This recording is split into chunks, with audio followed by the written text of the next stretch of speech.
don't care.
We're ready. Good evening. Oh, you guys not ready yet, right? Good evening. Ah, that sounds a little bit better. So, for those who know me, they know I like to start on time. I want to start on time and I want to finish on time. I know it's a late evening and I don't want to hold everybody up. But we just wanted to come in and give you some updates and some resources so that you guys can get a picture of what we've done over the last 10 months. 10 months, 13 days. I was going to put hours, but I know that seemed a little bit anal. All right, so good evening, citizens, staff, and distinguished guests. I want to welcome you to our town hall meeting. I want to start by recognizing our elected and appointed guests and reintroduce you to our administrative staff. So when I call your name, please stand up. I'd like to recognize our council president, Jamal Thomas, back there.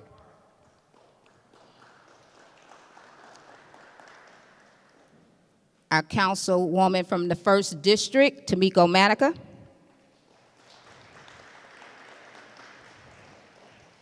Our councilman from the 3rd District, Krishida Shafi.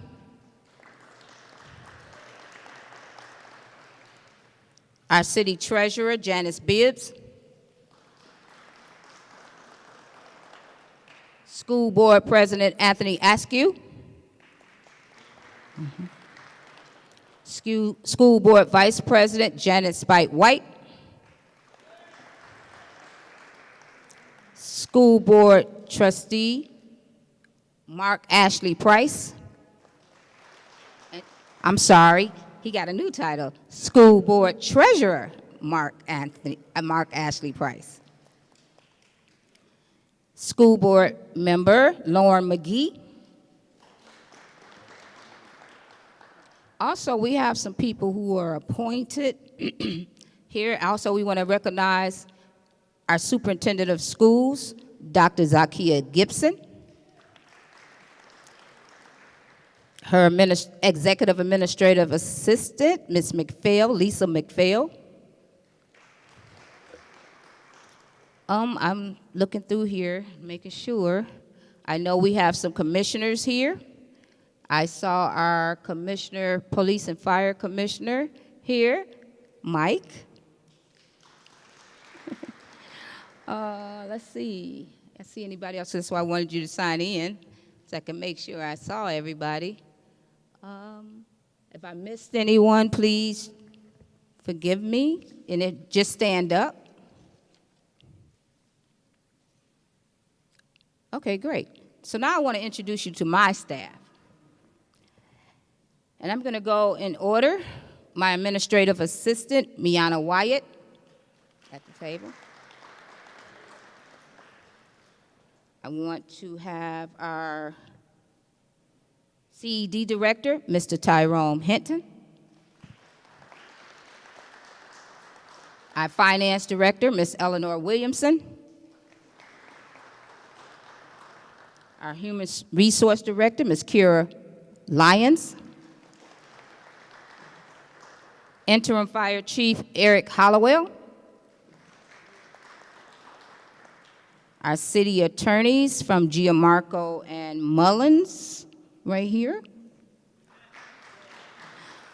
Our assistant city attorney is in the audience, Ms. Delphia. Stand up. That's Ms. Burton. Everybody know her, but we call her Delphia. Our interim police chief, James McMahon. Our public relations person is, oh, there she goes, Lakeisha, over there in the corner. I call her Keisha B. That's Lakeisha Brown. Let's see who else we got. We got our public works supervisor, Mr. Michael Reese. Senior department is Ms. Director Bernadette Hudgens, and assistants, Ms. Sharon Dunfoot. Our recreation director, Sue Norander, and assistant is David Fogel. Our water engineers, Damon Garrett. I did that like we was doing a basketball game. Damon Garrett. You supposed to run on out. Jerry and Bradley. Right?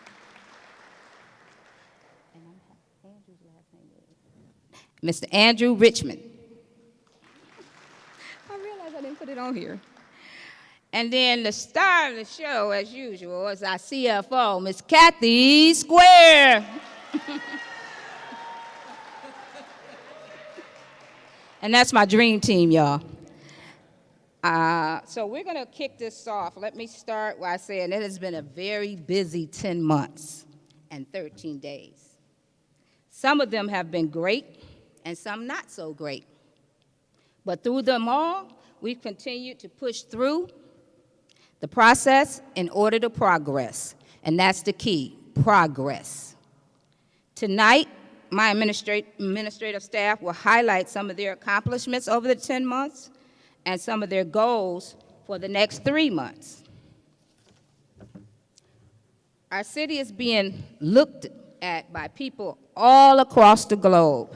And we want to show them that we are ready to move into a global environment that is inclusive, engaging, and 21st century ready. If you look around, you will see we have included new technology that allows people of all ages to view our meetings, make comments, and share with others that might be interested in moving to the Highland Park.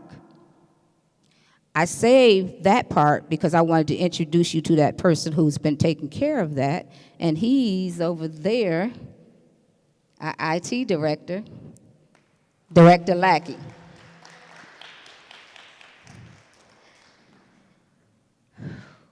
Our goals is to grow our city by 1,000 more people by the end of 2026.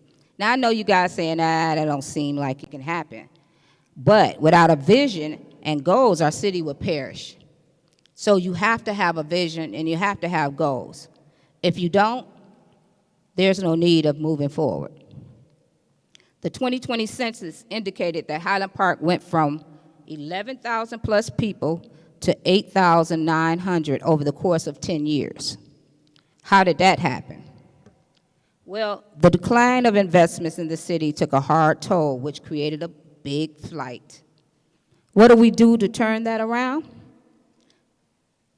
The process started with the last administration by adding a few new businesses to our corridors and engaging in Joe Louis Greenway.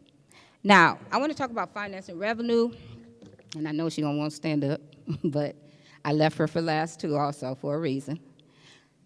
Miss Eleanor Williamson is our finance director, and she's been making sure that we toe the line with our finances. And so with that, she has definitely gave us a bright outcome in our last budget. We have managed to make sure that the budget was, what's the word I'm in? Yep. Budget was balanced. And so without her and her team, which is Carl, we would not have been able to do that. So please give it up for Eleanor Williamson.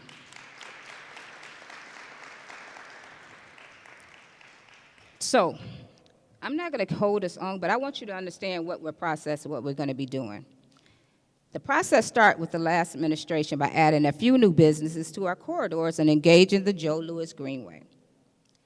Now, we have the opportunity to add more multi-use developments throughout the city, which will lead to more people, more schools, and more revenue. We need more revenue, y'all. That's the bottom line. If we don't have revenue, we can't go any further than where we're going. If we don't get developments, we can't go any further than where we're going. If we don't get schools, we lose our kids and our families. So that's the goal. We know that without tax revenue, we will not be able to expand our city services. More tax revenue also will help us to cut some of our water and sewage prices. I know y'all wanted to hear that, right? I will allow our engineers and water department to go more into details about the water and sewage. Over the last 10 months, we have increased communication and engagement with our residents by hosting chats with the chief. Some of you have attended. I hope more will start attending.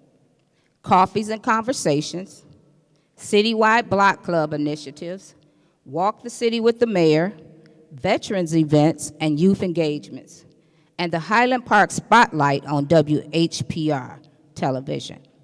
Did you guys know we had a television show that comes on the second and fourth Wednesday of every month at 12 noon? Log in. The show is hosted by our own Lakeisha B., and the guests have been directly involved in Highland Park. These are some of the things I ran my campaign on and have really tried to carry out the platform. I am so excited about our future, and I hope you are too. So let's kick this town hall off with our CED department telling you about what we have done and what the plans are for the next 3 months. Please welcome Mr. Tyrone Hinton.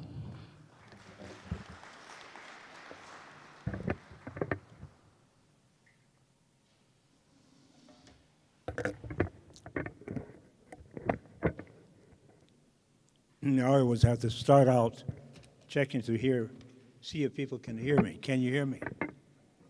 You can? That's a miracle. Okay. I'm going to simply go through some projects we have on the drawing board. I will not elaborate a lot, but I just want to highlight what's happening in the city, and there's more coming. Let me start with a couple of young ladies, one out of New York, who want to put up, it's called Aphrodisiac. It's going to be a place that's going to style African, can't hear me? Wow. It's going to be a place, there you go, okay. It's going to be a place that's going to style African clothing, African food. They're going to build a facility where the roof literally tracks back so that you can open it up on a sunny day. That project hopefully will get off the ground next spring. Down Hamilton, I'm sorry, that's on Hamilton at Puritan. Down Hamilton at Tuxedo, or I should say just north of Tuxedo, there will be a new coffee shop and roastery opening. The gentleman who's opening that actually does wholesale coffee all over the world. His name is Martel. That project should also open perhaps sometime in March. We have a very ambitious project that is on the drawing board. Let me just ask, is Romero Williams here? There he is, okay. That young man and this group are going to tackle the tough job of actually building the state-of-the-art apartment buildings on Hamilton, starting at 6 Mile, and they will come down Hamilton toward Puritan, building on as much land as they can get. They plan on building about 17 buildings, and they're going to go over into the neighborhoods on either side of Hamilton and build townhomes and single-family homes. That's a very ambitious project, but he's ready to go with that. The complete build-out will probably take 2 years to do phases 1 and 2. There's a local architect who grew up in Highland Park. His name is Nathan Harvey. Nathan wants to put up what's going to be a 4-story building, and each apartment in it, there will be 8. Thank you. Will actually have 2-story condos. He's going to build that on West Grand, just off Woodward. I think it's behind the lubrication shop. He'll have parking across the alley. Can you still hear me? All right, very good.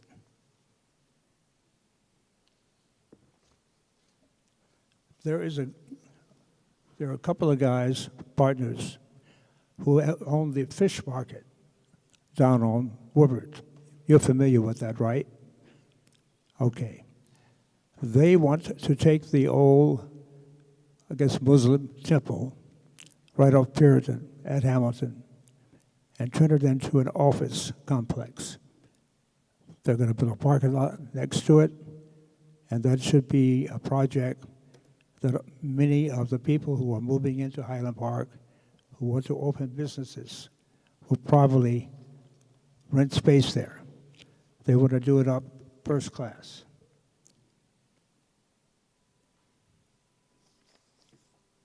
There are 2 gas stations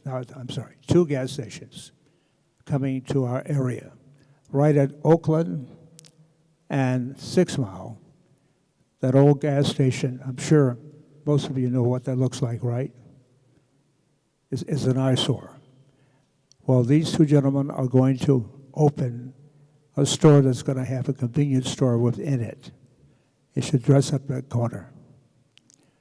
There's going to be a gas station built at Woodward and Bartlett. I want to recognize the gentleman who is behind that, and Mike Curis.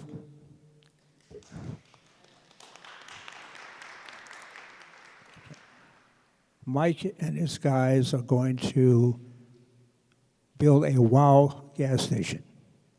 The WOW gas station will actually have a serve of bushimi sandwiches. How many have had bushimi? Just one? Okay, well, it's going to be quite a treat because these sandwiches are fresh every day. They're also going to be serving fresh fruit and other fresh foods. That gas station should be opening perhaps sometime late spring, Mike? Late spring, okay, very good. We have a couple of businesses that are expanding, and they want to do cold storage. Now, they will not be buying land from the city. They simply need a zoning variance. The Planning Commission has already given them the zoning variances they need, and that matter will be coming before the City Council probably before the end of the year.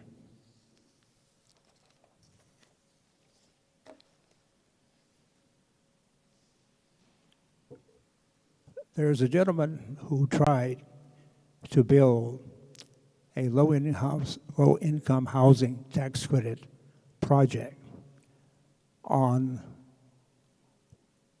California. and Woodward. How many of you remember that? Okay.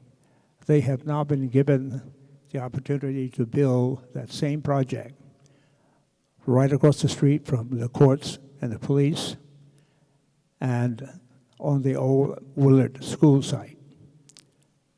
That will be quite a project. I think now they're well placed in terms of the neighborhood. So that will still be coming forward, and they won't know until probably next fall whether or not they got the tax credits. There is a very innovative project coming our way. There's an outfit called LAD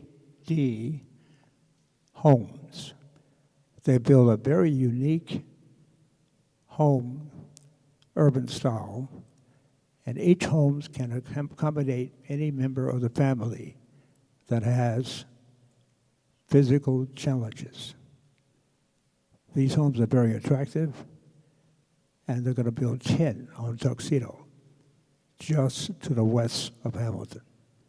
It's going to be quite a project. If that one is successful, they'll continue to build in that neighborhood.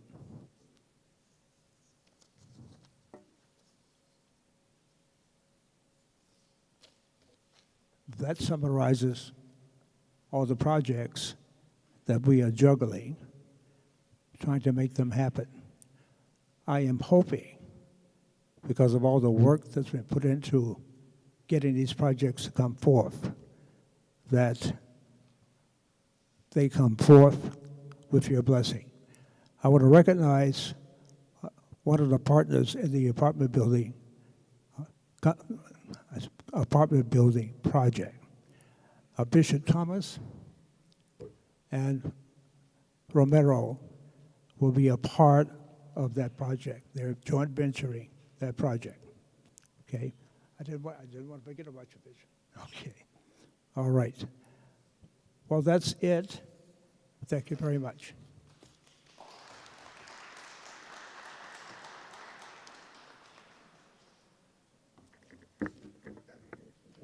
Okay. As you can see, Mr. Hinton is soft-spoken. I'm not. So I'm just going to do a recap in case for some of those that didn't hear. We have about 12 developments that is in the queue. And those 12 developments will bring over 500 new people to the city. That's half my goal. 500 new people. We have to get new people in order to have new revenue. We have to have developments in order to have new revenue. If we do not, we will stay stagnated, and the bottom line is the city will perish. We don't want that, so let's get it going. All right, up next is, he's quiet too. We can get the quiet ones out of the way. Come on up here, Interim Fire Chief Eric Hollowell.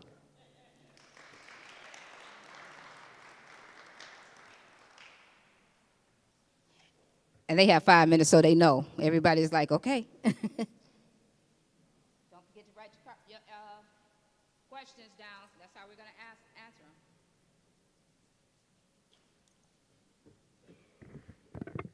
them. I'll be brief, as the mayor wanted me to. My name is Eric Hollowell, and I'm from the fire department. You guys have a good one now. That's about right. That's a good one. Currently, Highland Park, the fire department, we have 36 members. 26 of them are full-time. Currently, right now, we have no grievances for the department at all whatsoever. And I have a treat for you guys. We have the newest member of our department. His name is Marion Collins. He's 19 years old. He's 19 years old.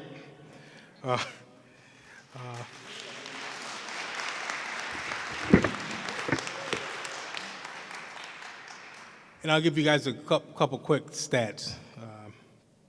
Right now, we are at 25 mutual aid calls with Hamtramck that we've gone to them, not them come here. We were in a mutual aid agreement with Detroit as well, or let me rephrase that. We are in a mutual aid with Detroit. The problem with it is Highland Park cannot sustain the cost of running our trucks back and forth to Detroit the way we were. We lost a ladder truck, if you guys can remember, burned at Woodward and 6 Mile because of fighting fires in Detroit. We still will do mutual aid, but it has to be something truly mutual aid needed, not just for show. Currently, right now, the mayor is probably going to kick me for this one. We are hoping to get a new engine, fire engine. Our trucks are aging. The difference between fire trucks and police cars, ours, when you get them, they last 25 years if you take care of them. So that's one investment that once you get it, it's yours. And also, I am looking at starting an MFR, Medical First Responder. And what that is that's medical calls, but that is not us doing primary medics. That's us going to things that are not life-threatening. That'll speed up the time versus you as a citizen having to wait 45 minutes to an hour for medics. We have a way to slow that down for you. And that's pretty much it.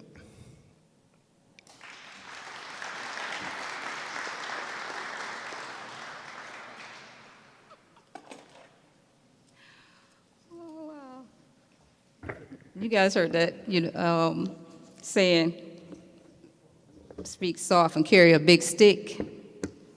That's the chief. Yes, we are. We are looking, and I've been diligently looking to help get a new fire truck to the city. It's imperative. And so we're continuing to look.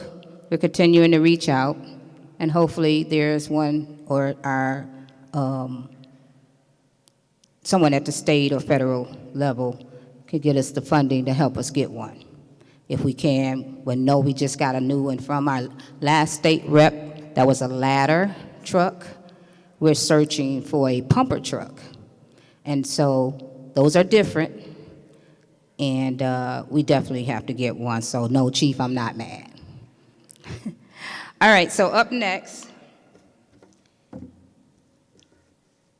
is our city attorney's department, Gianmarco and Mullins. And I'm going to bring up George Contis.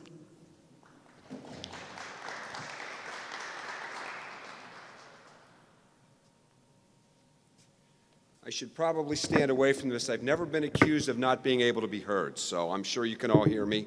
If I get any closer, I may blow out some eardrums. So, good evening. I'm George Contis. I'm one of the principals at G. Marco Mullins and Horton.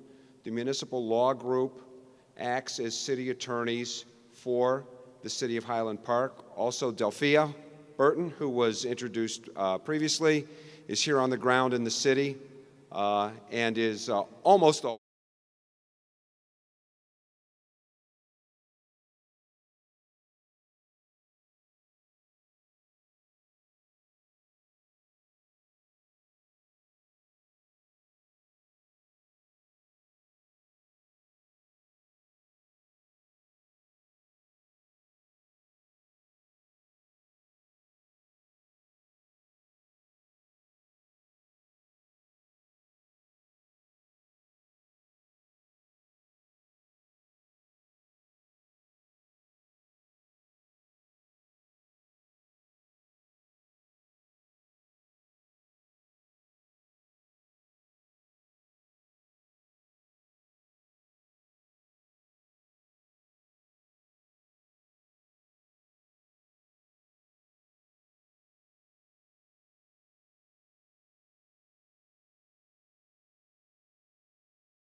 my desk, and I, as well as others, have to approve it. If you are a business person and wish to buy city property, I will draft the purchase agreement and put the development agreement together, because there was an ordinance and there was a city charter provision that states anybody that buys property and wants to create it for a productive use, there has to be a development agreement that outlines the terms of the development and how long you have to get your project done. That falls on my shoulders. We'll go to the next. Oh, you went to that one already. Okay. Oh, no. Next one, please.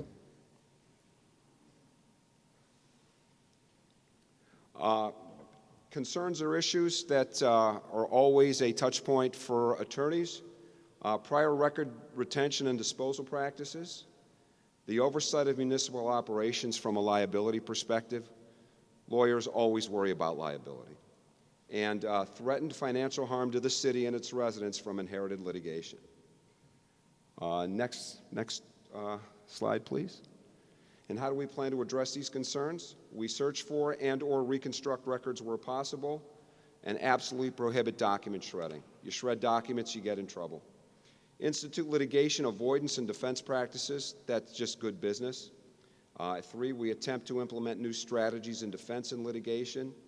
And number 4, we pursue efforts to recover money owed to the city through civil litigation. And the last page is our contact information.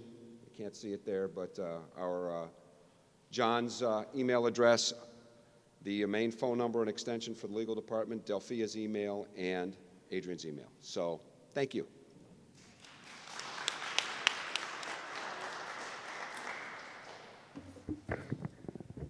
Okay. Moving right along, we're at our interim police chief, James McMahon.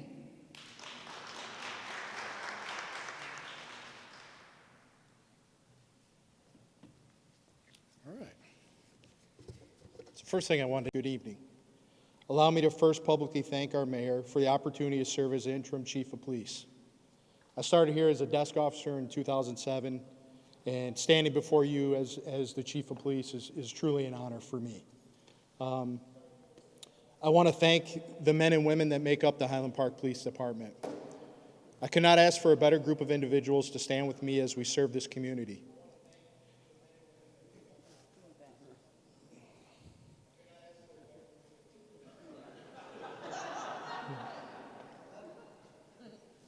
That's throwing me off a little. Sorry about that. The members of our department challenged me and one another to strive for a level of greatness that the city truly deserves.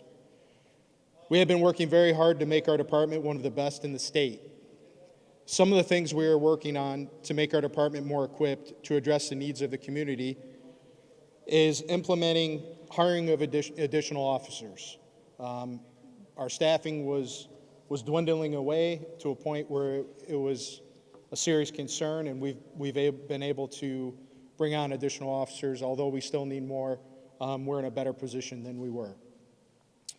We're working on more officer training. Everyone knows a trained officer responding is going to be a more proficient officer.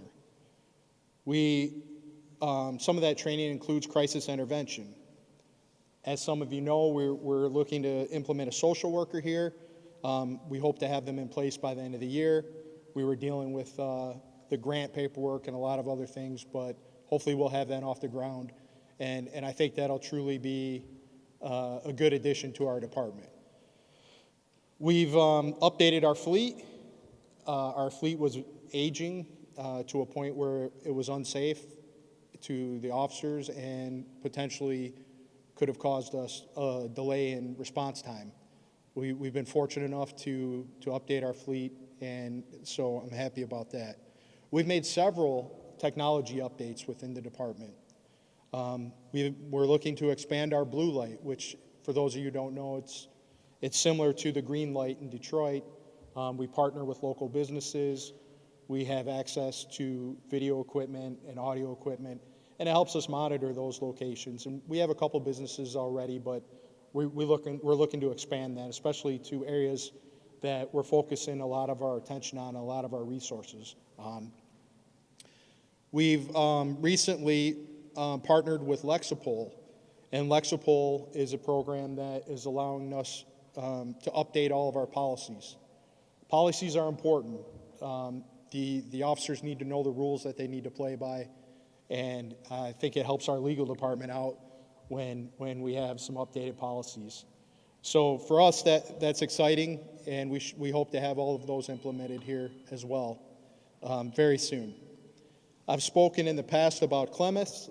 That's a system that reporting system that we're transferring to. The benefit of Clemis is data sharing. We can track statistics. It was a cost reduction to the city. It'll allow us to do crime mapping and focus on data-driven policing. We're also going to be partnering with Detroit CAD. For those of you who don't know, Detroit dispatches for us. If you call 911, the call goes to Detroit, and ultimately they relay it to us. Well, with CAD, they'll be able to send our runs to the actual computers in the car, which will allow us to make notes, which will allow us to keep track of how many times we've been to an address, if the individuals at the address pose a risk, or if they have health concerns, or if they are special needs, and maybe their sirens could set them off, all sorts of notes that we can put into the system to where it helps us better respond and serve the community. We've implemented the license plate readers. Some of you may see those all over the place. They have a little, basically it's a little camera with a solar panel on top of it, and that allows us to search for wanted vehicles. That program has been extremely successful since we've implemented it just a few months ago. We've recovered at this point over $500,000 in stolen property, or reported stolen property.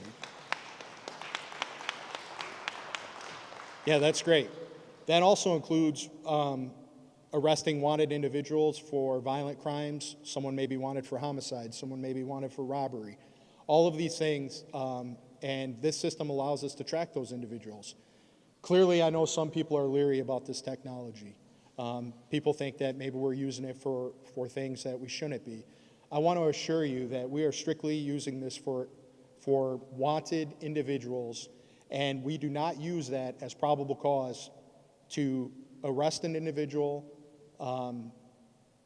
We simply use it as a tool, and we verify all the information prior to. You'll never see us making an arrest without confirming that those vehicles are wanted and those individuals are wanted. We don't go based on just what we get the feedback in our system. Soon, we're implementing our school resource officer. I want to thank the George Washington Carver Academy for securing a grant to make that possible. I think that's going to be an added resources that we're going to use throughout the community through both schools. However, we used to have resource officers and they went away for a little while, so to have one back I think is going to be an added security for the schools and help us address crime. And if you get a good school resource officer, they can get very comfortable with the students and form lifelong relationships. And that's great for us because those people will feel comfortable confiding in that officer and hopefully tell us about things that are potential dangers so we can address those before anything happens. We've been working on crime prevention. For those of you who don't know, we've implemented search warrants on chop shops in our city. We've made arrests and we've recovered stolen property. We've also implemented search warrants on illegal after-hour parties. We had a party that was selling to underage individuals and allowing them to utilize narcotics. We did a search warrant. We shut those businesses down. We're working on the illegal grow ops right now. We'll work with our legal department, the Wayne County Prosecutor's Office, to shut down any illegally operating grow operation in the city. As those, well, some of you may not know, we currently do not have a marijuana ordinance, so we're not issuing license for marijuana. So if you're operating a facility in our city without a license, it's considered an illegal operation. So we will be addressing those, and I know a lot of the citizens are concerned about that, so it is a focal point for us. We just want to make sure we do it right. We want to make sure we dot our I's and cross our T's, because we don't want any litigation to follow. So it's important that we partner with legal as well as the Wayne County Prosecutor's Office. We've seen a reduction in violent crime over the last 10 months. And I'm proud to say that based on all of our statistics, we have an average of less than 2-minute response time for violent crime. However, our property crime has remained an area of concern. So what I'm asking you guys for is community involvement. You know, there's cars getting broken into, there's businesses getting broken into, and a lot of times we get feedback after the fact that, that neighbors saw someone walking down the neighborhood, but they just didn't call. What I'm asking you guys to do is call if you see something that makes you uncomfortable. If you see someone walking around at night, you know, worst case scenario, we make contact with them and there's no issue. So we can address that. We've done numerous public engagement events recently. We did Chat with the Chief. We try and do that every month. I ask that all of you guys come there. We did We're in the Fight campaign for breast cancer. Some of you may have saw our officers were in pink. We're also working on a 2024 public engagement calendar. We participated in National Police Week. We partnered with DPD Precinct 11, and we had over 20 surrounding agencies. And I want you guys to know that event it cost no money out of the general fund. It was all through donation through local businesses. Recently, we partnered with Dr. Dudley, the Youth Connection, and the Detroit Wayne Integrated Health Network for Narcan training. This next Chat with the Chief coming up on November 29th, we will have Narcan training there. I ask that you guys attend. We have a sign-up sheet over there. Before you leave, sign up for Narcan training. You may be able to save someone's life. In closing, I want the citizens to know that the Highland Park Police Department is boldly defying the odds that have been stacked against us for decades. The men and women of Highland Park Police Department solicit your prayers and support as we stay the course for an even better department. Know that we stand with you because we are one community. Thank you.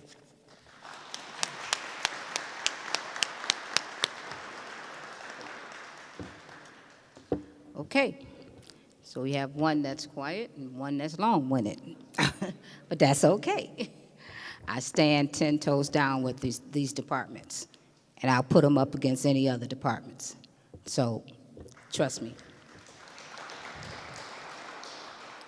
And anything that you're hearing negative about the chief or both chiefs, the fire department, anything out there, send them his way. They'll answer all of their questions. Don't listen to negativity in this city because it is what kills us. Send it to the person that they're describing. You guys can clap louder than that because that's one of the things that's killing us here. All right, we're going to move on because we got a short frame. Thank you, Chief. I want to bring up our public relations. She's just going to talk a few minutes about the TV show. That's you. Come on.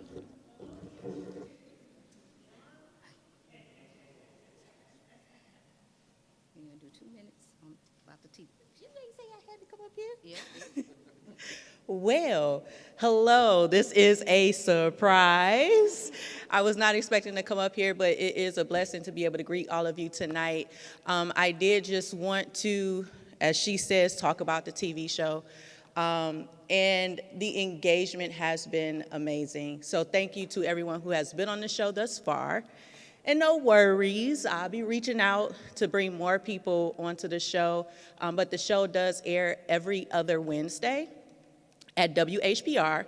So I'm pretty sure everybody here knows where WHPR is, right? So the show airs every other Wednesday at 12 o'clock, so from 12 to 1. The show is called Highland Park Spotlight. And so what it does is it puts the spotlight on different people, different organizations, different residents here in Highland Park to showcase and to show that there is still a solid foundation here, to show that there's still people who care, that there's still people who's working to make a difference in this neighborhood. So I hope that you guys tune in. I ain't on there this week, but next week you can find me on WHPR. I think it's 15.2 on digital, or you can catch it online, so it is broadcasted live as well. So I am the host, Keisha B. That's what I go by. Name is LaKeisha, but I go by Keisha B on the show, and I hope that you guys tune in and give me some good feedback, all right?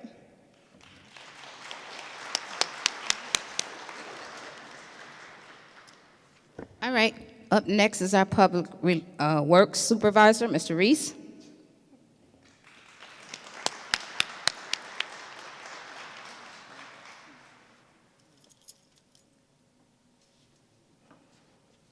Good evening, Highland Park. First, I'd like to start with, I have a fabulous staff. I am short-staffed, but I have a great staff. I get everything out of them. I mean, they have older equipment, they have older everything, but they give me their all. And so, first I'd like to say, thank you to my staff.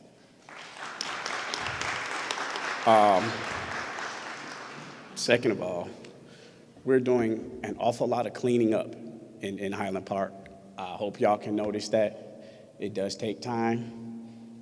We have an awful lot of dumping that's happening right now in Highland Park. A lot of that is not from Highland Park.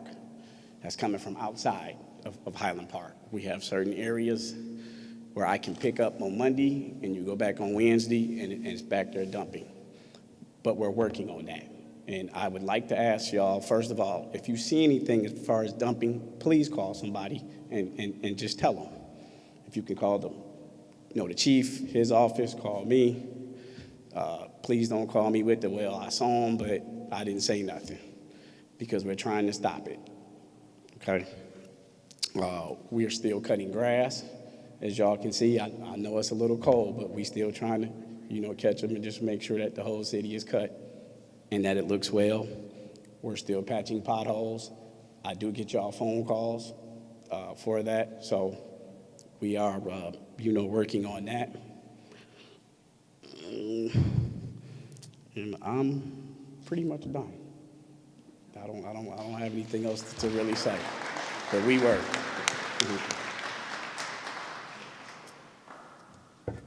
Okay. Next is our senior department, Ms. Bernadette Hudgens.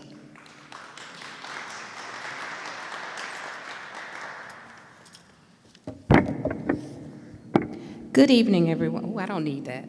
Okay. Good evening, everyone. My name is Bernadette Hudgens, and I'm the senior coordinator. I do want to call out my staff, which is one person, and that's Miss Sharon Dunford. We honestly could not do our 100-plus programs we did this year without her, so thank you, Miss Sharon.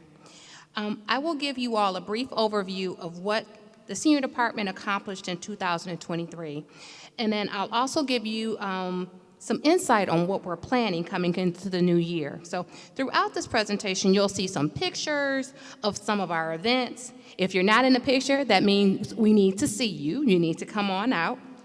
And so since being appointed in this position by our Honorable Mayor Glenda, I was charged with 3 tasks. That was to manage our Detroit Area Agency on Aging grant. That was get us a bus program and work on our age-friendly initiative, along with providing programming and engaging activities for our seniors.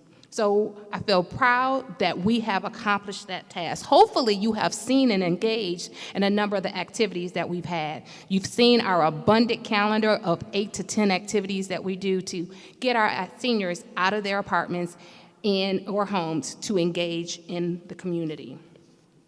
So, let's see where we are. Okay, so we have done a variety of activities and things that we feel are going to help our older adults. And these events ranging from health topics, fitness resources, and trying to make sure that while we're doing all of that we're also having fun. Because I'm realistic in knowing that, you got a choice. You can either stay at home and watch TV, or you can get out and engage. And it's got to be worth coming out in the cold or coming out in the hot weather to do that. So we've connected with over 30 organizations that have partnered with us. As you all may know, I have a wonderful budget of zero. So with that being said, a lot of the programming that we do, those partnerships are critical in helping us achieve those things and engage. Because again, if you don't know, for our older population, if you don't have food and you don't have raffles, you won't see them. So we have great partners that have been able to help us do that. And our partnerships, you can go to the next slide. Okay. Our partnerships, where our main ones are the Detroit Area Agency on Aging, DAAA, Friendly Reassurance Program. And that grant was set to do wellness calls for older adults. And Ms. Sharon plays a key role in helping us do that because she makes all of the calls. So we started off with zero. We have over 120 seniors that we call every single month just to check in. How are you doing? We also take that opportunity to inform them of the activities and things that are going on, again, to get them out. So we are looking to grow that in 2024. My goal is to double that. I want us to have contact with over 250 seniors. That is our goal. So we have a partnership, and I'll talk more about that we believe is going to help us do that. You can go back. Yes, stay here. Hannon Center. So I want to call out, again, as I just talked about, it's just myself and Ms. Sharon, and Ms. Sharon spends a lot of her time doing the phone calls. So in order to address some of the concerns that we're seeing out in the community, we needed help. So I reached out to the Hannon Center. I'm not sure if you're familiar with that organization, but it is an organization focused on providing support to older adults. It's off of Woodward and Warren, and they have grants and different programming there that they support all of the community. And with that program, we came before our honorable city council, and they did approve that. So this is going to be a great help for us because we will have a social worker, because that is one of the key things that we've heard from our seniors. They need resources and they need help to kind of work through some of the challenges that they may have. So that social worker will help us. We'll have support groups as well as a food pantry and other things that will provide us with opportunity to have more programming and resources in those programming. And then also we have our AARP Age Friendly. So we are doing some work with that. And with that relationship, we've spent some time kind of going back. There was some great work that was done by when Mayor DeAndre Wyndham was the mayor, and then Ms. Charlene Turner was the lead of that. So we pulled out some of that information. We've been working on that. We have had some community conversations, and we're in the process of tabulating that data as we work through what's going to happen next in the years to come. So again, we are always asking for feedback. If we're doing activities that are not engaging or you want to see something different, we want you to call our senior department so that we can put on the things that will get you and your seniors to come out of the house. So I already kind of called out the team, Ms. Sharon, but I also want to call out some volunteers. We could not do what we do without them. So if you're a volunteer in the room, please stand up really quick for me. Miss Carol, come on now. Why are you acting brand new? Don't. Come on. We have, it's also Van Holmes and Miss Judy. We couldn't do what we do without them because they help us as we execute programming, making sure people are signed in, making sure we provide food, get all those things together because our, people who are attending, sometimes they want it to happen now. So you need the support to do that. So I do want to call out a couple. You can go to the next.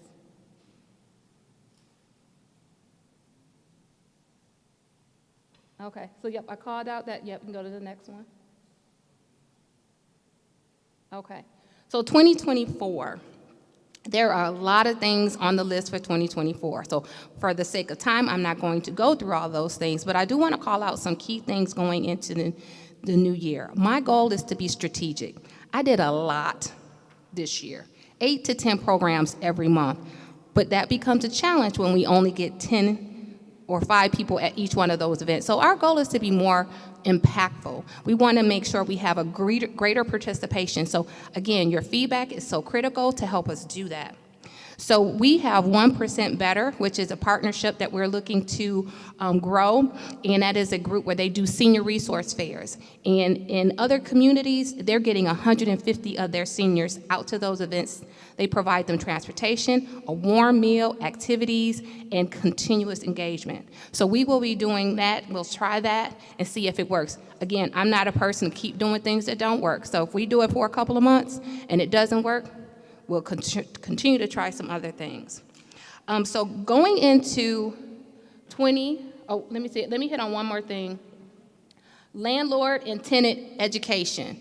We receive feedback that people are living in their senior apartments and they don't know what to do if things aren't going well with their landlords. So with that being said, we will provide a program that will provide some education, as well as another topic we've heard is technology. So if you didn't get a chance to come to our technology event we had over 80 people that came. We had Comcast give out 10 laptops. So I encourage you to engage in our technology sessions we have coming up. Next, please. Okay. So we still have activities coming up for 2023. We're not done. So we're taking seniors to Myers. So whether you live at home or you live in a senior apartment, just call the senior department and we will take you to Myers. We are doing each one of the senior apartments, and if you live at home, you can go on either one of those days. So give us a call. We also have our holiday party coming up December the 9th. So we look forward to seeing you. We have a cut date in regards to when we need to have people sign up, and that needs to happen this week so that we can ensure that we have smart transportation for that event, because we have space for 100 people, and that does require some time to get that coordinated with SMART. So we look forward to seeing you. I do want to hit on the last couple of slides really quick just for picture's sake, because I do want to call out. We have some great folks. Hopefully you saw, again, the pictures. So if you're interested or know someone who would like a wellness call, please call the senior department. And the next slide. We look forward to seeing you all soon. Be blessed. Thank you.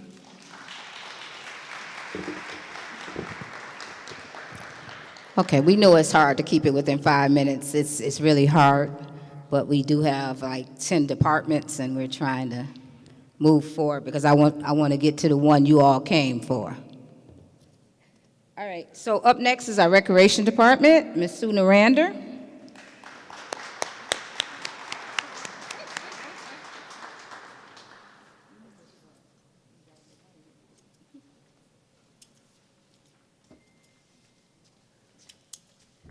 Good evening, everyone. This is kind of wiggly. Do I have slides?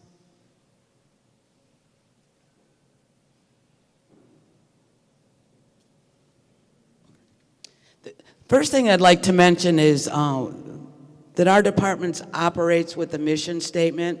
I'm not going to read the whole thing. I'm just going to do the key parts at the bottom. And we are tasked with providing diverse, affordable, and cultural events that promote community and environmental awareness while meeting the physical, mental, and social needs of our city. And we attempt to do programs for everyone. We work very closely with the senior division. We work with some of the young adults. Then, of course, we have programming for our youth. Some of our current successes this year have been, we were able to have a platform stage built outside here, so next spring and summer we'll be able to do some poetry readings, some small concerts in the park. We've planted some trees through Greening of Detroit. We've painted the doors in here and outside. We've installed bike fixing station here. We installed flooring into our cardio room, and we're looking to purchase some additional cardio equipment so we can upgrade our cardio room. At Casey Park, through Say Detroit, who has been very, very supportive of the city of Highland Park, they've installed outdoor fitness equipment there. We've added safety surface under the playscape. We planted some bushes. At Mulford, again, with the support of Greening in Detroit, we did some additional tree planting. And we've also worked with a number of community agencies to do park cleanups. We've done 2 or 3 cleanups at MLK, we've done cleanups here, and we've done cleanups over at KC. And then you'll just see some of the pictures of some of the things that are going on there. Okay, I got a lot of pages here. One of the key things that we focus on here is programming. We have our after-school program where we have cup stacking, we do volleyball, we've done flag football, we do bucket drumming. We're currently working with Mr. Miller to do a drum line where the youth are practicing to try to perform at the Christmas in the Park. We've done soccer clinics, arts and crafts, we have a computer lab. We're continuing to do the Meet Up, Eat Up program where the youth are actually getting a hot meal 4 days a week here during the winter. So we're not just servicing them in the summer, we've been able to bring it back year round. Okay. We're also providing a program again called Wellness Wednesday, which many of you here have been attending. It's an awesome program that we partner with the Say Clinic, where once a month they come and they provide just positive programming for senior women in our community. They've also done some things with blood pressure check. They've done things with, what was the other one? The diabetes. And they don't just do one day. They actually do a series of classes. We just finished up a blood pressure one today where the attendees were given a blood pressure cup. So they're providing resources in order for us to be able to take the information they're giving us and put it to use to keep ourselves healthy. We have homework help where we have Miss Yarnell, who comes on Mondays and works with our youth to teach them how to read out loud. And the key to that is we try to explain to them, reading is a key to your education. If you can read, you can do anything. And also public speaking. You need to be able to speak in order to go to a job interview, in order to be able to do a newscast, in order to be able to speak in situations like this. So we've really been encouraging the youth to come on Mondays. She has microphones and the children get to read out loud and she works with them and it's been a wonderful program for them. We also in the summer sponsored sports clinics and we work closely with the Reggie McKenzie Foundation, with the Detroit Volleyball Club. We did bucket drumming, we did basketball, football, Coach Marco did soccer. So the youth come in the morning, they do a sports clinic, they have lunch, and then we do arts and crafts, checkers, chess, and different types of activities with them in the afternoon. And we're looking to increase and add a couple more sports for next summer. We're also a big part of COVID assistance in the community. Many of you know when the pandemic started, Highland Park was left out of the conversation for any assistance. We weren't getting any testing. We weren't in conversations for vaccines. Everything was Detroit or you yourself get to some type of a pharmacy, which a lot of our citizens could not do. We worked very closely with the Say Clinic. They were awarded the ability to be the clinic to do the shots, but they needed a larger facility, so they came here. And in that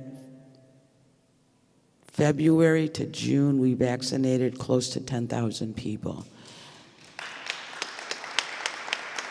One of the things that we did is we ensured that everyone, we did not do residency. We were not strict. We were here to serve the community, Highland Park, Hamtramck, and the surrounding areas.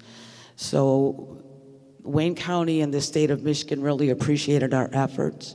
We're still working with them to do COVID testing. I was in meetings with them this morning and they approved our schedule for the holidays. We'll be testing here next Wednesday. So if you are going to a family event on Thursday, come and get tested on Wednesday. Then we will be testing again the following Tuesday, which gives you the 5-day. So if you are with family and you don't feel very good, come that Tuesday and get tested. The key to testing now is to catch this early so you don't take and contaminate other people. Some people can get over it fast, but there's others that it'll severely affect. So we're really asking for you to be proactive, come and get your testing, make sure you're safe to be able to visit your family members. We're also doing some testing in December. We'll be detesting on December 8th, December 22nd, again, just before the holiday, and then December 28th. So please, we'll have these days and times. We just were approved today, so I don't have a flyer yet, but I'll get Lakeisha a flyer. And we'll get it out. Just be proactive so we don't take and just keep spreading everything around, okay? We'll also be continuing with a lot of our special programs, our Easter Fun Fest, our Halloween party. This year's Halloween event was awesome, and I'd like to personally thank Mayor Glenda McDonald for her support and her candy donation. The Highland Park Police and Fire Department came out, State Rep Mike McFall, Commissioner Martha Scott. A big thanks to Zeta Phi Beta, because they're the ones that really put together the whole trunk or treat for us.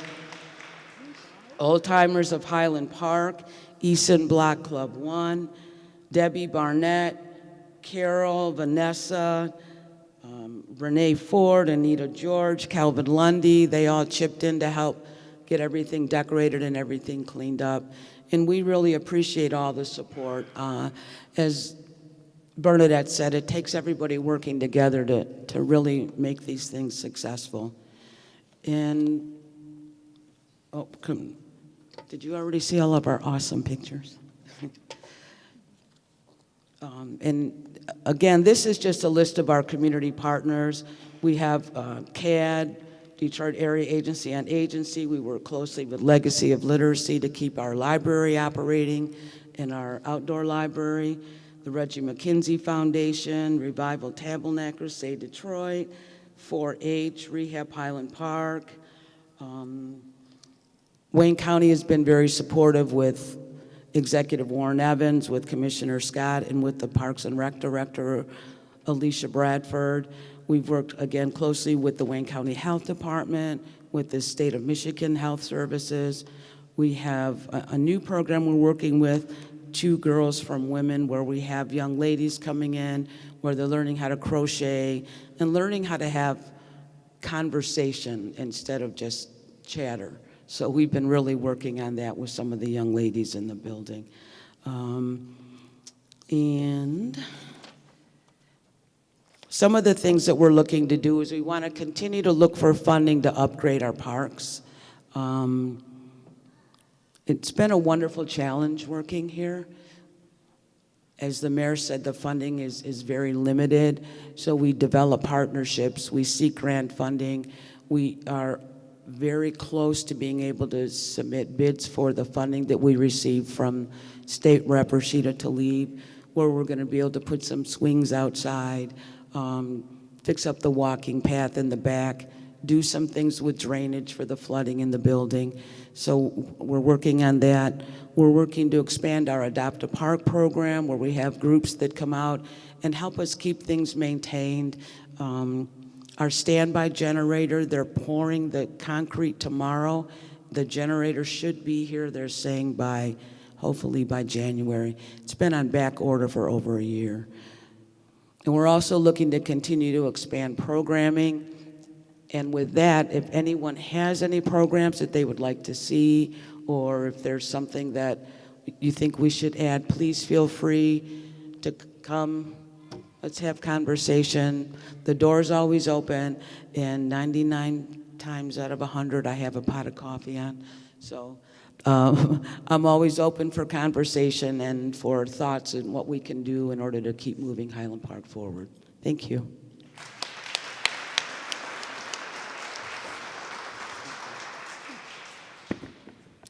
Okay. I'm about to bring up our CFO, and she's gonna. I was getting ready to say something. Okay, but our city administrator, Kathy Square, and she's gonna introduce our water department. Hello, everyone. It's good to see everybody. I know everybody in town, so I'm one of those people that I know every face, every person. I see you. I see your good work, and I just want to say this. If you had not paid these bills the last 15 years, last 10 years, 14, 13, 10, you'd be gone. You paid this for this fight. You paid your taxes, you paid your water bills. If you hadn't had the money, you wouldn't be here tonight. So nobody saved you. You saved yourselves. And my voice is gone. I thought it was my lungs. So let me tell you what happened. So we got the deal. I thought my lungs had failed because I had hollered so much. I went to the doctor. He says, no, Kathy, it's not your lungs, it's your voice box. He says, try not to talk. Well, that's impossible for me because I've been talking for 9 straight years here from sun up to sundown and even in my sleep. And my father died. My father waited to die for this to be over, because he knew if he had died while it was going on, I'd be preoccupied thinking about him. So my father hung on, and I get sentimental now thinking about the last 9 years and how hard it was. But guess what? We're here now, and let's talk about the next steps, because the citizens went to Lansing, and let's congratulate the governor of the state of Michigan, because she believed us, because everybody said that we were lying deadbeats.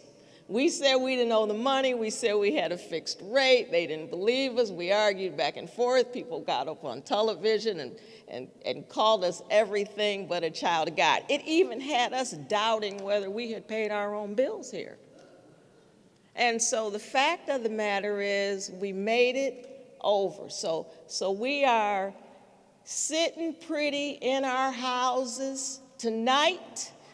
The businesses don't have, the businesses were going to end up paying the big load anyway. And thank the businesses in this community, because we get, as the town shrinks, the businesses aren't moving.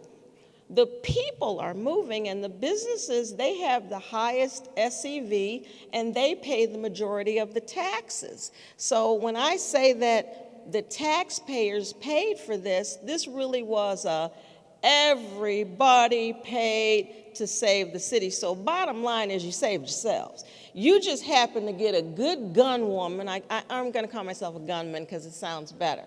You got a good gunman, and I didn't leave.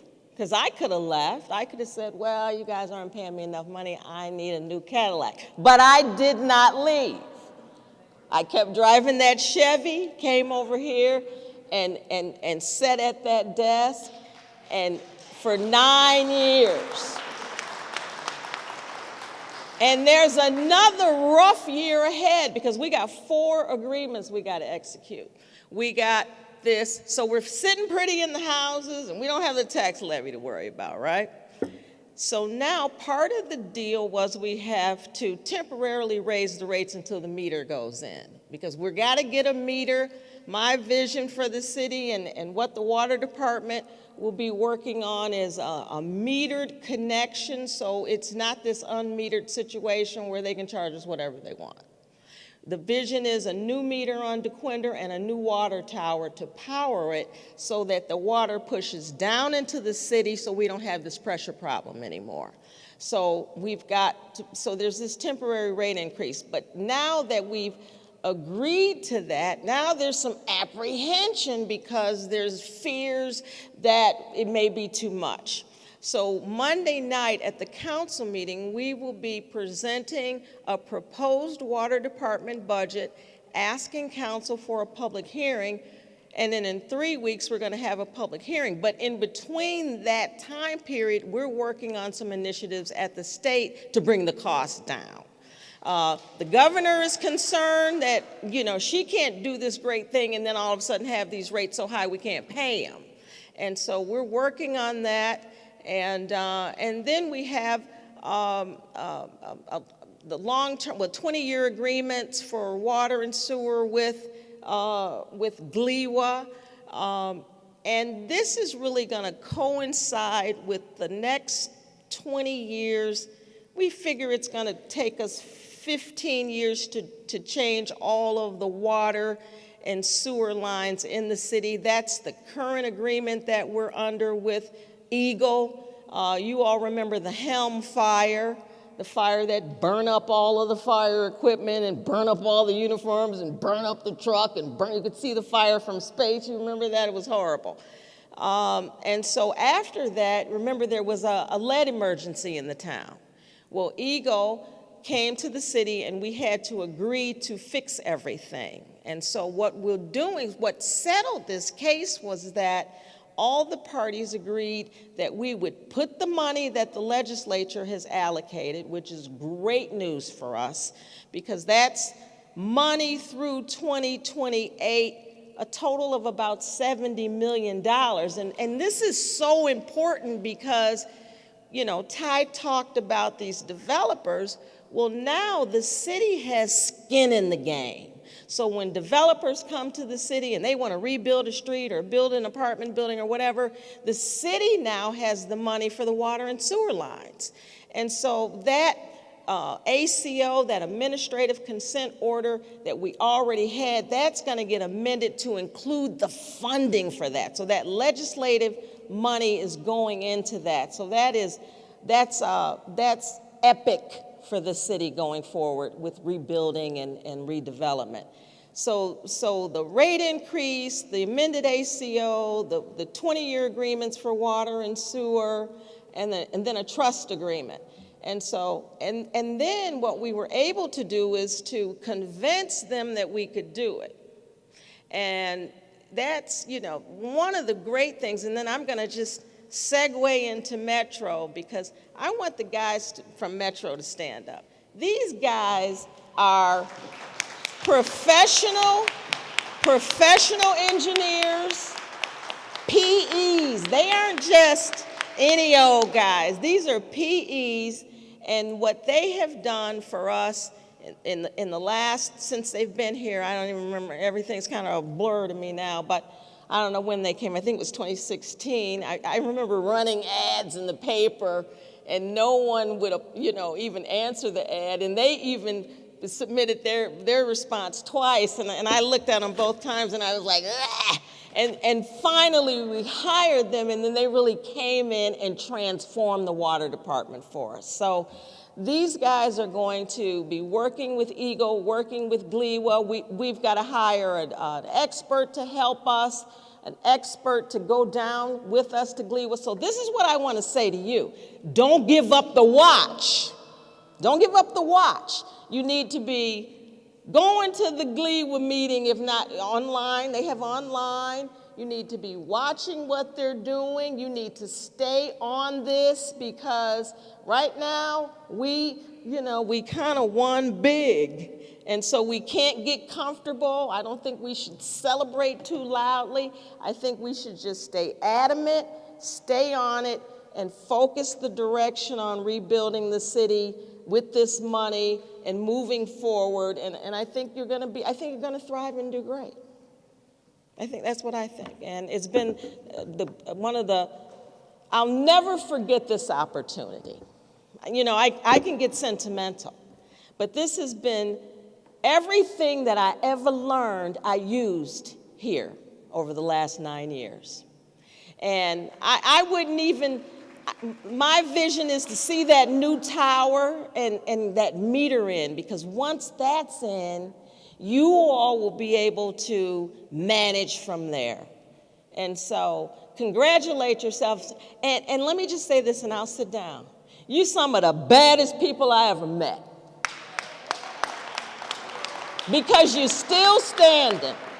You're still standing, and they may talk about Highland Park and, you know, and laugh at you. And I remember years ago when I came here, somebody said to me, "Aren't you afraid to go over to Highland Park?" I said, "I'm afraid not to." And so I'm so happy for you, and you're just gonna have to stay on guard. All right? Okay.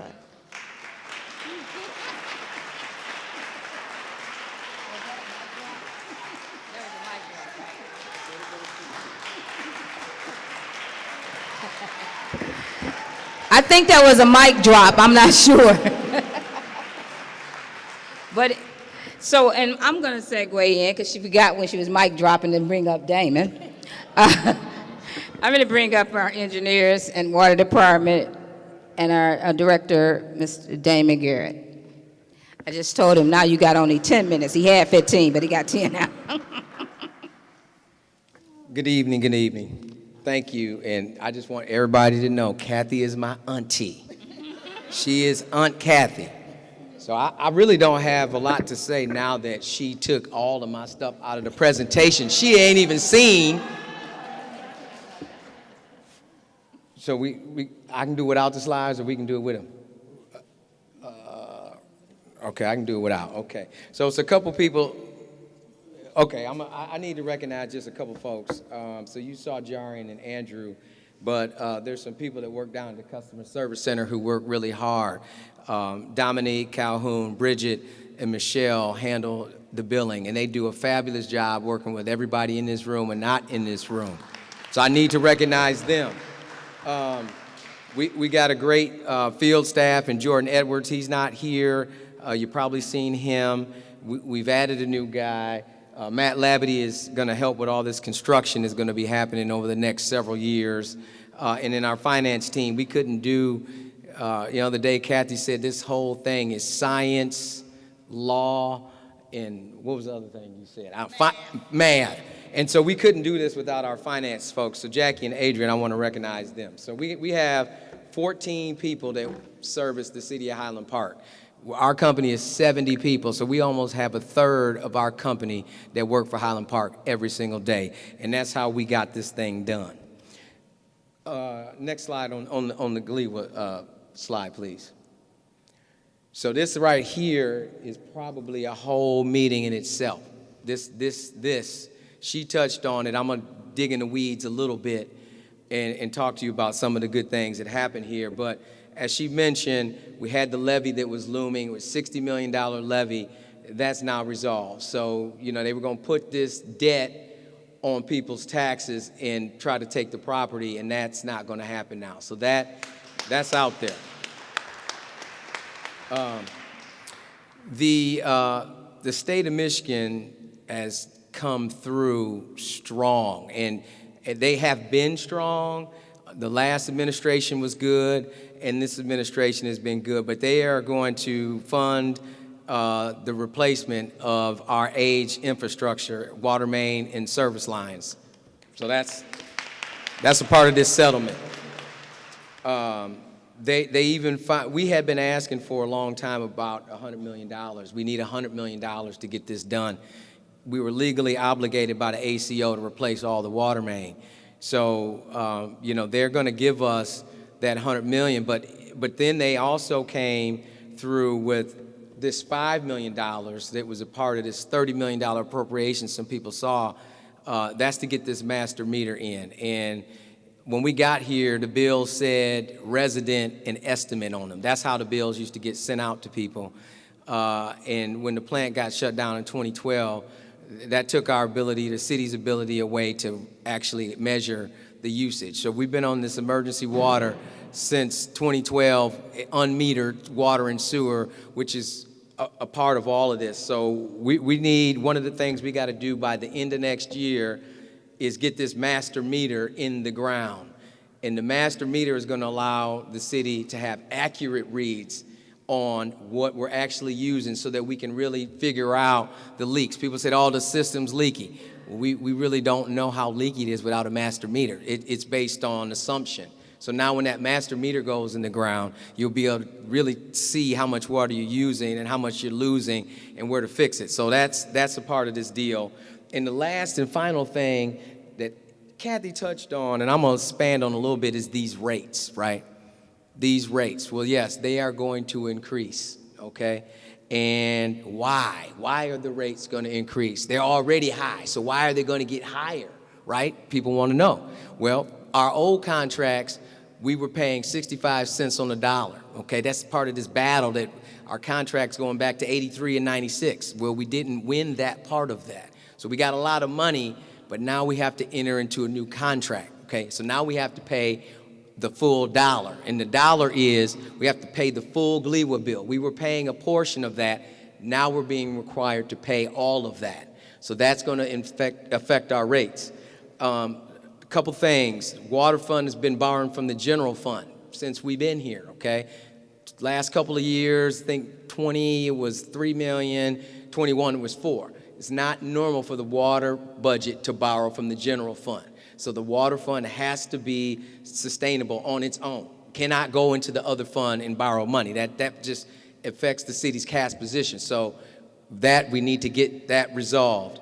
The rates had been suppressed for a number of years, but that was based on our belief that the contracts that we entered into were valid, okay? And the other thing that we need to do is we need to, they've asked us to take and make up for, we're halfway through our fiscal year, starts in July 1, we're halfway. They said, well, can you make up for the last 6 months? So the answer is no, we cannot. We cannot make up for the last 6 months in the remaining 6 months because that is an increase that's ridiculous. So at the end of the term sheet, when the term sheet was agreed upon in the middle of October, it was looking like there was going to be a $100 increase to the bill. $100. That is unacceptable. It's astronomical. So what we've been doing since the middle of October is trying to figure out how we can reduce that. That we can't do all these things. We can't make up for 30 years in 1 year. We settled a deal. It took us a decade, but we can't go and flick the switch like all this other stuff didn't happen and just take the rates all the way to the moon. We have to gradually do some increasing on those rates. So we're going to do that. So right now we're talking about a range of around $30 to $50. 50 on the high end. Now, I just told you they wanted it to be 100. 30 on the low end. So what does that mean? What are we talking about? Well, we're talking about moving the legal fees into the general fund. Right now the water fund has them, so that's going to help. We're talking about deferring some of our debt service. So we've been taking out loans since we've been here and prior, but we like to defer that principal interest for a couple of years, right? So that's a payment. You know, it's like a bill. So we're going to take that bill and say, well, we really can't pay that bill right now. We want to move that bill out a couple years because we got a lot of things we need to do. So that's worth about $3 to $4 on the bill. We're gonna defer some maintenance on the old system. So we've been fixing on the old system to the tune of about $1 million every year because things break when it's 100 years old and not a lot's been done to it. Well, we're gonna have to taper that back a little bit because we have these new projects and we can't really do both. So we're gonna defer some maintenance and keep that to emergency only. So there might be some things that might get a little. Might not be good, not good, but not because we can't respond, but because we got to kind of change our focus. And we said, you heard the mayor talk about skin in the game with the developers.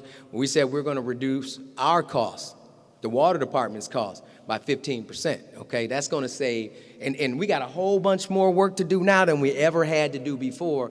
But we said we're here to stay, and we got skin in the game, so we're going to look at that. So, last thing is shift some of these expenses around on how we allocate these costs. So all of that means that if we can do all of that, we're talking about $30.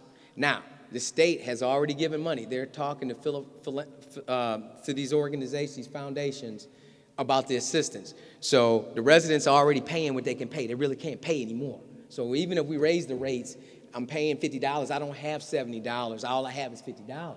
Well, what the state said is they're going to work with some of these foundations and see if they can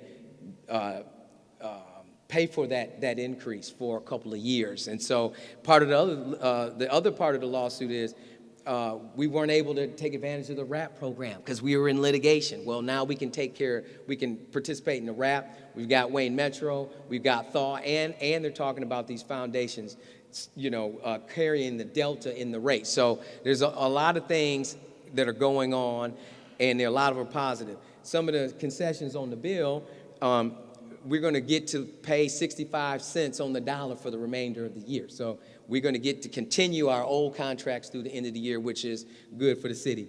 They're going to reduce our water consumption rate, this is Gleewa, by 25%. That means whatever we're using, they're going to say you're using 25% less, so that can minimize the impact. And on the sewer side, they're going to set aside $60,000 a month for 6 months, for a minimum of 6 months, which is a $360,000 credit on this $5 million bill that we have. So there's a whole lot of good, but without any progress, we don't have any sacrifice. And unfortunately, that's a little bit of the rate increase. But we're going to do everything that we can. And I can tell you, since the 18th, these things change on the day. We're on calls today, we're on calls last week. So I don't have a finite number because it's going to change. But I just need you to know that it is going to go up, and these meters are going to make a difference. And we got these programs that are going to be available that we couldn't utilize before, which is going to help mitigate the rate increase. Next slide. So real quick on the water department, just some facts. We got 112 miles of combined sewer, about 2,500 inlets, and about 1,400 hydrants and valves. On the right is the things that have been done since we've been here. Now, we came in 2014, but like Kathy said, she threw us out a couple times. So we came and worked on the MDOT lawsuit, which some of you might recall. So we helped Kathy solve the MDOT lawsuit, this Gleewa thing. So 14, since we came on in the water department in 16, that was the first year that we started repping the water department in 16. But we were here in 14 in the closet, doing stuff for Kathy before we came out and started running the department. So 15 miles of water main has been replaced so far. 758 lead service lines have been replaced out of 2,000 so far. We got 100 new hydrants. We've issued 6,800 bills, and the collection rate in the city has been at 86 or above since 18. So when we came, it was 43%. So she talked about the people here paying the bills. Yeah, the people paying the bills. The problem is we're 50% vacant, and as the mayor pointed out, we need people. We need people on the system to help defer the cost. But the people that are here have been paying their bills, and the city appreciates it. Next slide. Okay. This is just kind of a quick overview of the projects for 2024. Next year, we're going to replace 3.5 miles of water main on John R. Brush, Tennyson, Oakland, Hamilton, and about 85 lead service lines. So that's 2024. Another big thing that we have to do next year is this water modeling for this connection. Like there's a lot of, we got to probably produce a 100-page report that validates why we want to make a connection where and all the engineering behind that. So we need to do that. We're going to have some sewer rehabilitation next year. We're going to rehabilitate about a mile of sewer on Rhode Island, Massachusetts, and some stuff on Colorado and Rhode Island. So there's going to be some sewer work going on as well. And we got to continue to, part of this DWAM program, which is Drinking Water Asset Management Program, we have about 335 service lines that we have to update in inventory. So those are the projects in the water department just in 2024. Let's go check out the grants on the next slide. Okay, so since we've been here, $58 million in funding and loans and grants since 2015. That's about $7 million a year up to this point that has come into the city.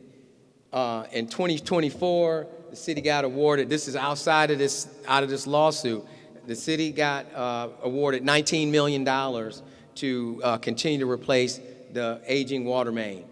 Part of the American Rescue Plan, in 2025, the city has been already awarded another $10 million to replace 100 lead service lines. We also have, the city also got awarded a $1.58 million grant to study the stormwater. So, you know, back in the day when we first got here, we had every street flooding every time it rained. We still have some issues, but what we're trying to do is we see this development coming is figure out how it can be green development and minimize the amount of stormwater runoff. That's another big part of the bill, but as development comes on, we want to minimize that because we get charged for that. So if we can minimize that and have the smarter green development, then our sewer bill is reduced. Next slide, please. So we are the water department and the engineering department, so I'm going to spend a couple of minutes on the engineering department. Next slide. So this year was the first year that we really did any road work in the city. And under the previous administration, they wanted to do a lot of roads, but the infrastructure underneath it was so bad that we could not go and pave the roads because we're going to have to dig the roads back up. But now, since we've got 15 miles of water main in the ground, now we're being able to start to prioritize some road construction, which you know the roads are blew out. And the mayor almost once a week I get the call from the mayor about these streets and how they need to get paved. So Oakland this year was just under a mile. That was done. Took a little longer than it needed to take, but we ran some railroad tracks, but that got done. That was the first road project that we had. The engineering department did the permitting for the Joe Louis Greenway for the clearing. They haven't been issued a permit to do the job, but they needed to clear and get rid of the debris and grub the trees in the fall. Now this is the mayor's favorite part, this part right here, these three streets, So Fair and Park, Stevens, and Winona, she told me they have to get done this year. So because we don't have the funding to do those roads, we shifted around some of the water projects onto those roads. So if we're digging up the street, we can do some pavement restoration. Now we did receive $350,000 towards Winona and Stevens, but that doesn't do a lot when on the streets that we have. That's just kind of a drop in the bucket. It's not enough to really repair the road. But those, we're going to get the water main and gas mains replaced on those in 24, and then start to get those redone by 25. So those streets will be repaid by 25.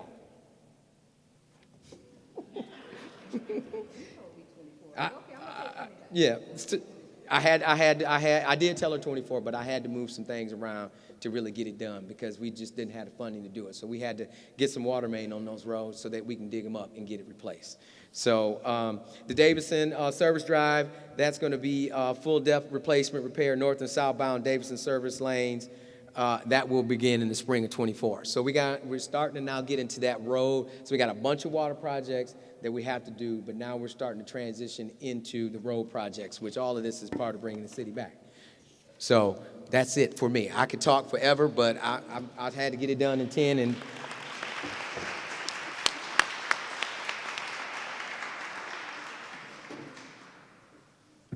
listen, when I say these guys are fantastic, they're fantastic. They listen, and then they execute. And I am pleased to have them in Highland Park. So give it up for MCA. And everybody that knows Damon know that was real quick. So he did that. All right, so we're at the part where now people was asking if they could ask questions. I want to answer as many as we can because we want to get out of here on time. I just want to take time to thank some people real quick before we do. First of all, if you have a card, please bring it up. Give it to Ms. Miana. She will bring it up. If the question is related to another question that somebody else read, please don't get upset if I just read one question because it's all the same thing. We want to make sure that we're doing that. There are some questions that I will not read because some of them have to do with maybe some legal stuff, and I cannot talk about legal battles or anything like that. Okay. But before that, I want to thank some people. I want to thank those people who continuously came out to the coffees and conversations. You guys rock. Every week, every month, we had a different person show up. More people were coming. And we're going to continue that. We will not have one in December, but we will continue in the new year. There are some resources that you do not leave without these resources, especially if you want to sign up for a water program. He just told you you're probably going to need some of that. Over at the police department, if you need gun locks, we have them free, gun locks. Lock your guns up at home. We see it too much on TV. Please lock your guns up. Also at the fire department, if you need smoke detectors, they have a few over here and some information. Please go over and get smoke detectors for your house. They're free. Put them in your house. We do not want to have someone in a home without a smoke detector if we can help it. Again, then we have our senior information over here with the senior department. Please pick up some stuff. We provide these things for you so that you can share them. Not only you use them, but you share them. Please. And I just have one announcement. For the block clubs that's here, I did put it out, but I want to make sure in case you didn't hear me. If your block club would like to put a large ornament on our Christmas tree that's going to be lit on the 9th of December, please have your bulb ready. Take it up to the city hall, to the front desk. If you want to have it engraved with your block on it, something like that, that's fine. Please do, because we want to make sure this is a unity tree. This tree is for everyone. Ministers, if you want to have one for your alliance, please have them make a bulb and bring it up. Commissions, block clubs, any groups, if you want it on there, just put your group logo on it. Whatever it is, please bring that up. Avalon Village back there, you want to put a bulb on our tree? Please do. We want everybody. This is the community. Our logo is we are one community, and we mean that. Everything is about the community, so please bring your stuff. The tree will be up after Thanksgiving. We're not going to light it, but we're going to start decorating it. So if you want to bring a bulb, police department, fire department, all the departments, find one. All right, so I'm going to go with these real quick. I'm just going to see what we got. Oh, for the Dreamweaver project, they're going to be giving away turkeys for Thanksgiving up at the Mr. Corn Beef, which is located up at the plaza. I'm trying to think of which one is that, the Highland Plaza? I think that's what it is. They're going to be out there, right, the one where, what's in that plaza? Roscoe's Beans and Greens, that plaza. Please go up there if you need a turkey. This question, will the state be paying their and the county be paying their runoffs? We're working on that. We're involved in that, and that's a part that we are continuously trying. That's right. That's a litigation, and I can't talk about that. They're in court. Okay. If it was a perfect world, where would you like to see HP at the end of your mayorship term? On top of the world. And we're heading there. I don't believe in looking back. I only look forward, and at this point, everything is bright. Our future is bright. The citizens are bright, and we're going to continue to work till we get where we need to be. Whether I'm here, whether I'm not here, we're going to push to get Highland Park back on track.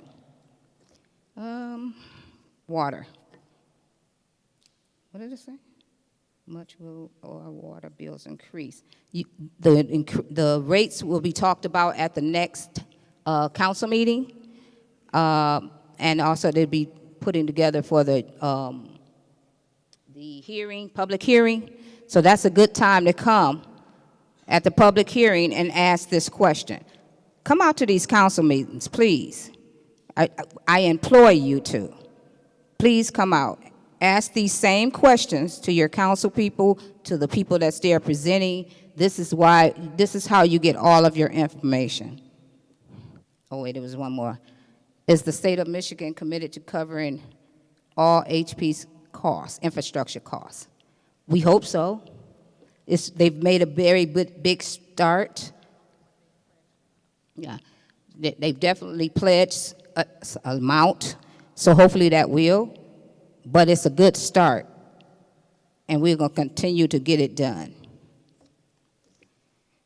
Can we get a copy of Damon Garrett's note statistics that he presented tonight?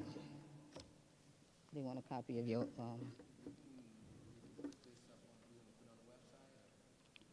it'll be up on the website. Okay.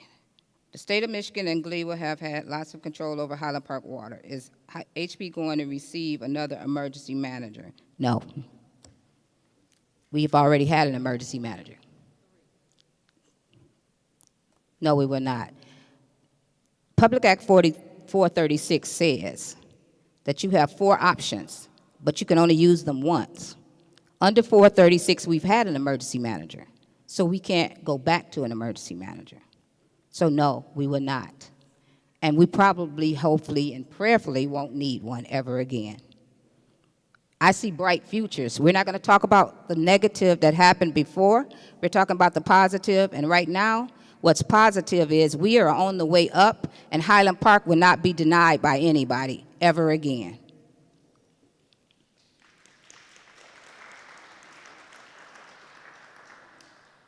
I think they talked about the 65% already collected. Damon mentioned that. What does it mean that HP will open the budget to ensure adequate money goes to GLEWA? Damon? What does that mean? What does it mean that HP will open the budget to ensure adequate money goes to GLEWA and MCA, the 2014 budget?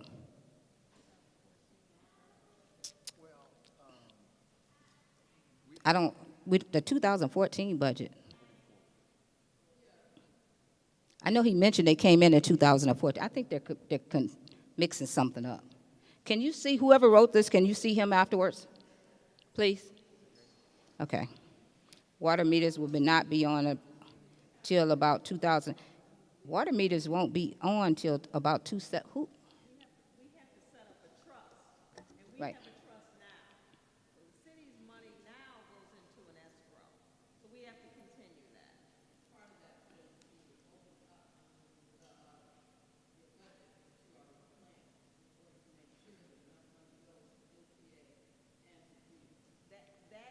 that's why we have to do a temporary budget. So that's the whole point of presenting the budget to council, having a public hearing, and adopting that budget. That was part of the settlement that we do that. So that's coming. Okay. Water meters won't be on till about 2017. It's 2023. This question is confusing. So whoever wrote this, okay, please explain what you mean the water meters won't be on until about 2000.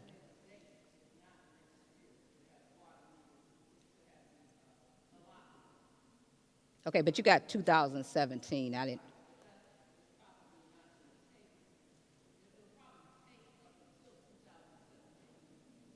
$2017 is, you mean 2025? 27. Okay. All right. I just wanted to make sure. I was a little confused, but I get it now. No, there's a timeline in the agreement. I believe it's 18 months, but we're going for 12 months because if it's 2027, we'll have high rates until then.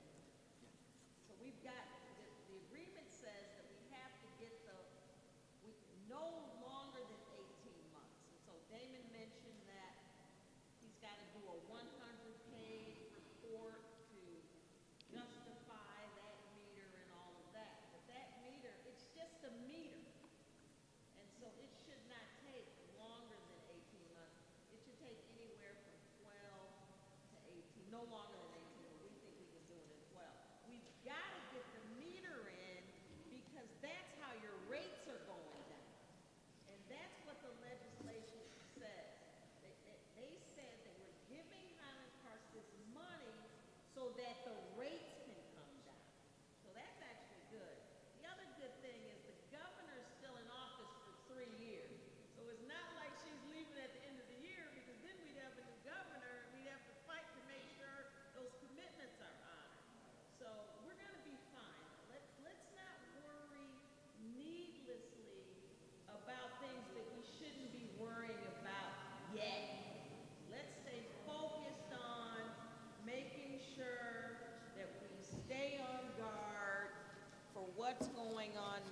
let's not dream up any horror stories. Let's try to stay positive, but we got to see this through.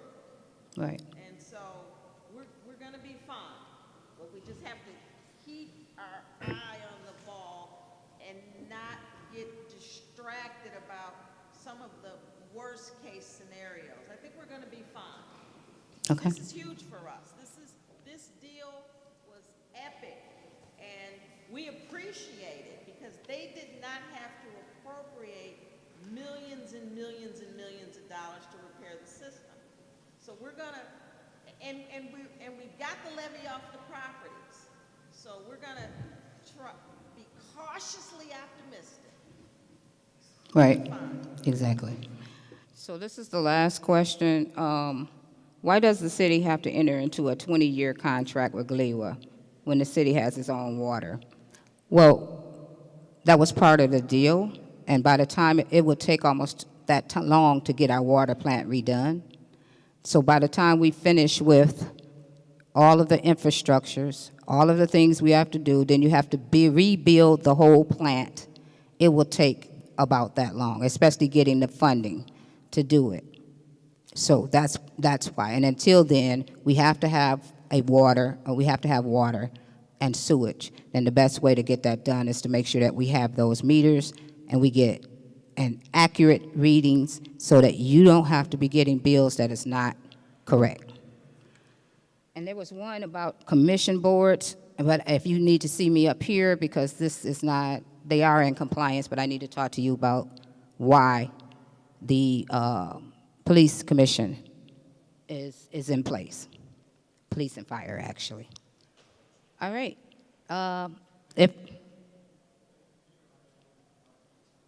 Please, for the chat with the chief, we have the Narcan instructions. Please go over and sign up and show up. This is important. I remember somebody posting on Facebook, and this was real, someone laying on the street who had OD'd right on the street up there at Woodward and Sears Street. And the people was just walking by them. But thank God the police came, or somebody came and actually gave him Narcan, which saved his life. So please, please, please, if you can, come out, sign up. This is important. You might not never have to use it, but I'd rather for you to have the training, and in case you have to use it, and help somebody. So with that, please check out all of the resources. Take some snacks, please, and good night.